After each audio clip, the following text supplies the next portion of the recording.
Kepemimpinan otoriter, atau sering disebut otokratis, dalam gaya ini, pemimpin membuat semua keputusan penting secara mandiri, tanpa banyak masukan atau partisipasi dari anggota tim.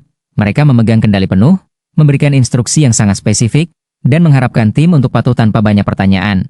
Komunikasi cenderung bersifat satu arah, dari atas ke bawah, dan pemimpin mempertahankan jarak profesional yang tegas dari bawahannya. Gaya ini bisa sangat efektif dalam situasi yang membutuhkan keputusan cepat dan tegas, seperti dalam keadaan darurat, proyek dengan tenggat waktu yang sangat ketat, atau ketika memimpin tim yang kurang berpengalaman dan butuh arahan yang sangat jelas.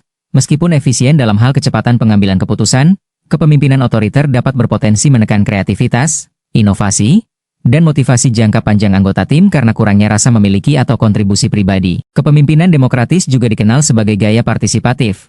Ini adalah kebalikan dari otoriter di mana pemimpin secara aktif mendorong masukan, ide, dan diskusi dari seluruh anggota tim sebelum membuat keputusan akhir. Pemimpin bertindak sebagai fasilitator, memastikan setiap suara didengar, dan membangun konsensus. Meskipun keputusan akhir tetap ada di tangan pemimpin, prosesnya sangat kolaboratif dan inklusif. Gaya ini sangat baik untuk meningkatkan moral tim, mendorong kreativitas, dan membangun rasa kepemilikan yang kuat terhadap hasil pekerjaan.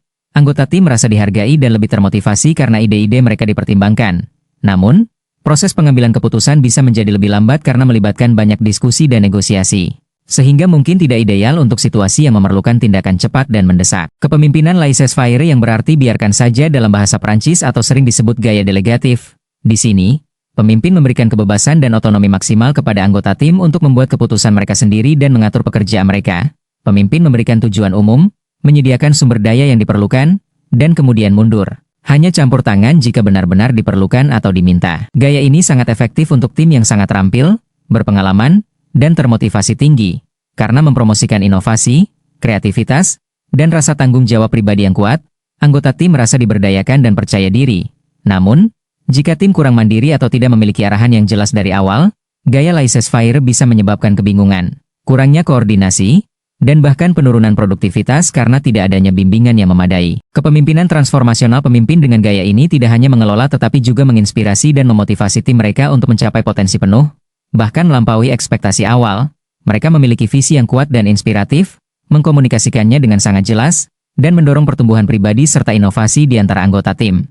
Mereka seringkali memimpin dengan memberi contoh dan membangun hubungan yang kuat dengan setiap individu. Gaya ini sangat efektif untuk mendorong perubahan organisasi yang signifikan, meningkatkan kinerja secara drastis, dan membangun loyalitas serta komitmen yang mendalam dari tim.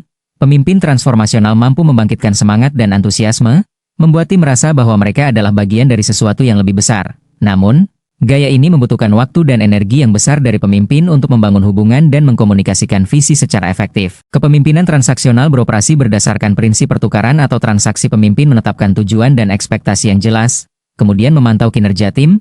Jika tujuan tercapai, akan ada penghargaan atau insentif. Jika tidak, akan ada konsekuensi atau hukuman yang jelas. Fokusnya adalah pada tugas, kinerja, dan kepatuhan terhadap aturan serta prosedur yang telah ditetapkan. Gaya ini sangat efektif dalam lingkungan yang terstruktur dengan baik, di mana tujuan dan harapan sudah sangat jelas. Seperti dalam operasi manufaktur atau penjualan, ini membantu memastikan bahwa tugas diselesaikan secara efisien dan memenuhi standar.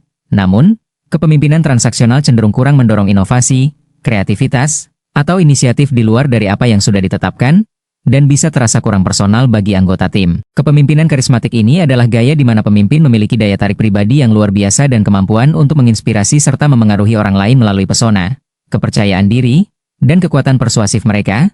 Pemimpin karismatik seringkali memiliki visi yang menarik dan mampu mengkomunikasikannya dengan cara yang sangat menggugah emosi, membuat orang lain ingin mengikutinya. Gaya ini sangat kuat untuk memobilisasi massa, membangun kesetiaan, dan memimpin perubahan besar, terutama dalam situasi krisis atau ketika diperlukan dorongan semangat yang besar. Namun, efektivitas kepemimpinan karismatik sangat bergantung pada kehadiran dan kepribadian pemimpin itu sendiri. Ada risiko bahwa jika pemimpin tersebut tidak ada, motivasi tim bisa menurun drastis, dan ada potensi penyalahgunaan kekuasaan jika tidak diimbangi dengan etika yang kuat.